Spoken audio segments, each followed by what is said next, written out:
Hi, Amber here from Symbols for Living. Welcome, dear Libra, to your March 2017 life and love reading. I hope you're well. Before I start the reading, I was wanted to quickly discuss the major astrological events that are happening in the stars above, or the skies above even. You've probably already heard of it. We've got the solar eclipse that happened on February the 26th. And that occurred in Pisces in your 6th house. So with that being a major eclipse, that means it will take 6 months to really show its fruits, and the effects will be lasting. So you may have made a major decision when it comes to work. If you're a Libra rising and you have Pisces ruling your 7th house, if not completely taking up your whole 7th house, this would still apply to you in terms of relationships, because often our houses aren't cut, exactly across or with each sign change.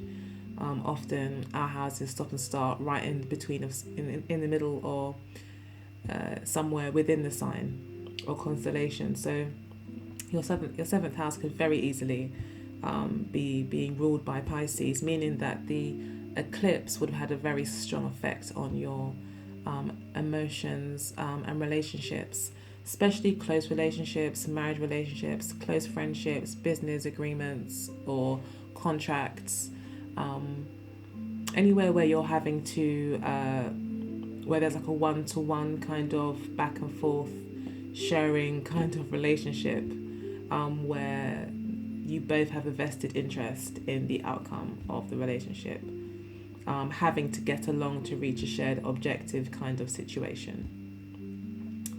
So you could have had some major turnarounds there. If you don't have a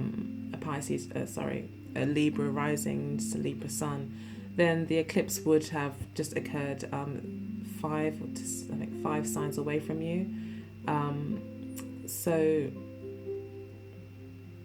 Six signs away from you.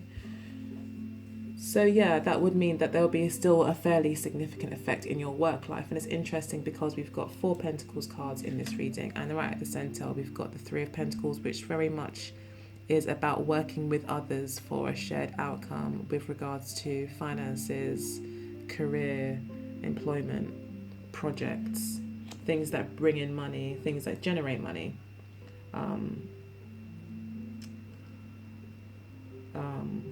So yeah, though I think there is a strong focus here for you this month on working, developing projects, working with others to develop those projects. There's also the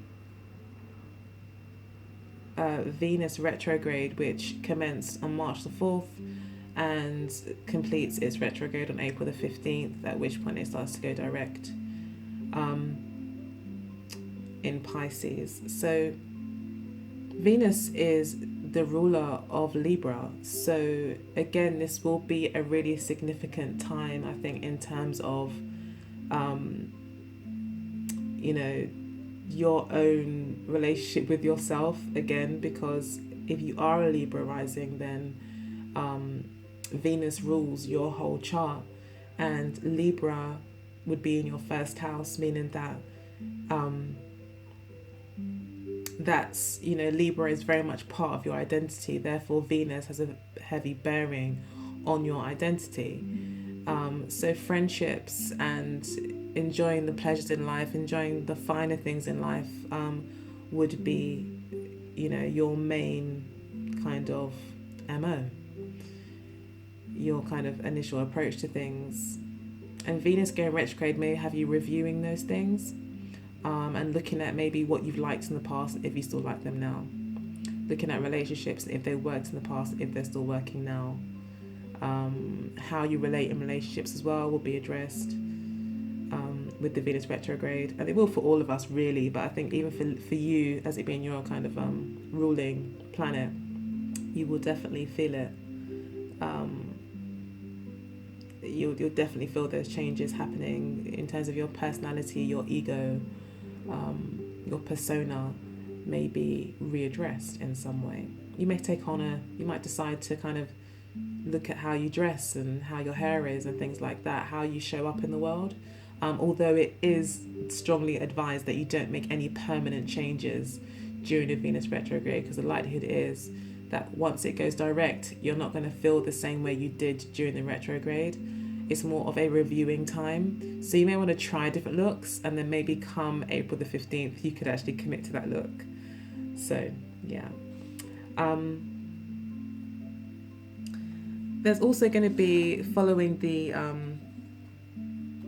the eclipse of February, there'll then be a full moon on the 12th of March in Virgo, which would be your 12th house, I believe. So the full moon being highlighted in your 12th house could find you again being quite introspective. It could shine a light on your kind of hidden agendas in a way.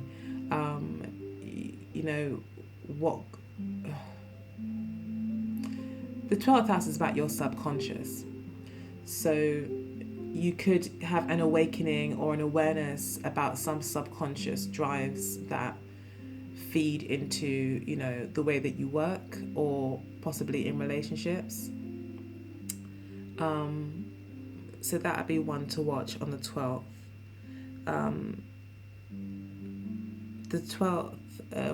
Virgo is also the ruling sign of work as well. So definitely, I think it'd be quite a work-focused month for you, where you'll be making some quite big changes, but they're going to be in line very much with your subconscious kind of state, or your subconscious kind of truth. The 12th house is not something that we can see with our bare eyes. It's not, it's like the spiritual realm in a sense. So you could be finding yourself having to take a fairly spiritual journey, or definitely an internal kind of reviewing of your thought processes, maybe more subconscious. So meditation would be great to just look to see what kind of thoughts are kind of helping or hindering you.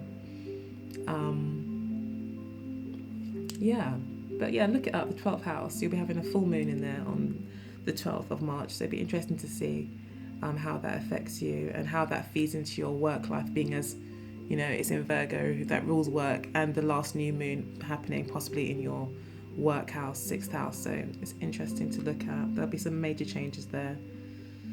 But then come the end of March, we then have the new moon in Aries, which will be in your 7th house.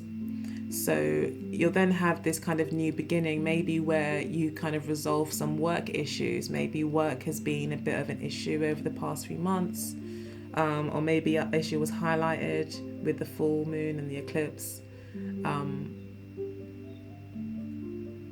Maybe some issues have been highlighted that, and maybe they've been kind of settled, or at least addressed.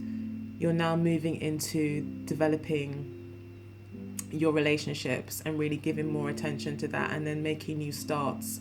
So maybe once getting work settled, that can then help you figure out more how you want your relationship to now kind of move forward. For some reason, there may be some sort of work issue. It could be that you need to balance work and play, balance work with more your spiritual side, and maybe your kind of spiritual commitments in a way, spiritual development. You may have found you needed to develop those to balance both your work and your personal life. So yeah, it's quite interesting. A lot of reviewing this month according to astrology, and setting new intentions over the next, or come March 28th, setting maybe brand new intentions in terms of relationships. But first of all, there's a focus on work. So the overarching energy, though, interestingly, is the Lovers. So some sort of commitment, some sort of connection, decision, having to be made. We then also got the Six of Cups and the Nine of Swords. So this decision that you're having to make is one where you're having to look back again at past relationships, looking back on memories in order maybe to make your decision, or it's the fact that you have so many memories that's making the decision so hard for you and is causing you to be stressed and overthink it and think about it and overthink about it, and you may be creating problems where there aren't any. You could be worrying too much. And I think in a sense as well, they say our memories are never actually accurate. We're always going to remember what we want to remember, always remember maybe possibly all the bad things, all the good things, depending on how it makes us feel. And that's just how the mind works. So your memory of something that you recall might not be really, you may not be seeing things for what they really were, which again brings about confusion and can be quite stressful. But I think you are going to need to make a choice, which is like really what the Lover's card is about. It's about making a choice between your head and your heart. So that definitely seems to be happening here, and you seem to have very fond memories and very strong connections with your past. But for some reason, making this choice, you've got something, like you're worrying a lot. You see maybe possibly a lot of potential problems, and you're thinking, you could be thinking about it too much. Maybe you need to just go for it. Maybe. Because it's causing you to be stressed. It looks like you guys had a lot of happy memories. So you start the month focused on new relationships, on new beginnings, trying to start afresh in a relationship possibly. You want to turn a new leaf. You don't want to focus. And I think as well, you're very much in your emotions. You're looking at the past, you're wondering what if. You're in a state where you may not really be in a relationship. You're just thinking about it. You're thinking about being in a relationship. You're pondering what it could be like. It's that kind of... You're not quite involved yet. It's this inexperienced kind of energy that I'm getting, where the experience or it hasn't been done yet. Possibly. And you're now in a position where you're having to decide on an offer that may have been presented to you. It could be that you've got the Knight of Rods here, maybe someone who's highly sexually charged, very much spur of the moment kind of guy, maybe even a little bit aggressive in a sense, or willful, wants to have fun and likes a bit of adventure. So this person could be offering you something this month, or maybe has already made the offer. And maybe you're now kind of in between, having to make this decision about whether or not you move forward. You could have been with them in the past, as the Six of Cups did show up. It could be a past relationship coming back. That could also very well be possible with the Venus retrograde. That does often signify relationships coming back. And I do think, as I said before, if Pisces is kind of on your 7th house, then it could very easily be that Venus is retrograding right over your the star of your 7th house, right over your descendant. So it's very possible that you're reviewing emotional relationships from the past, and that past relationships could come back for you to review. You may not have been expecting it, and now it's come to you. You're now thinking, oh wow, like we had this relationship before, and maybe before you weren't even really thinking about it. Maybe, possibly. But now you are, because the offer has now presented itself and it's left you completely confused. Like you don't know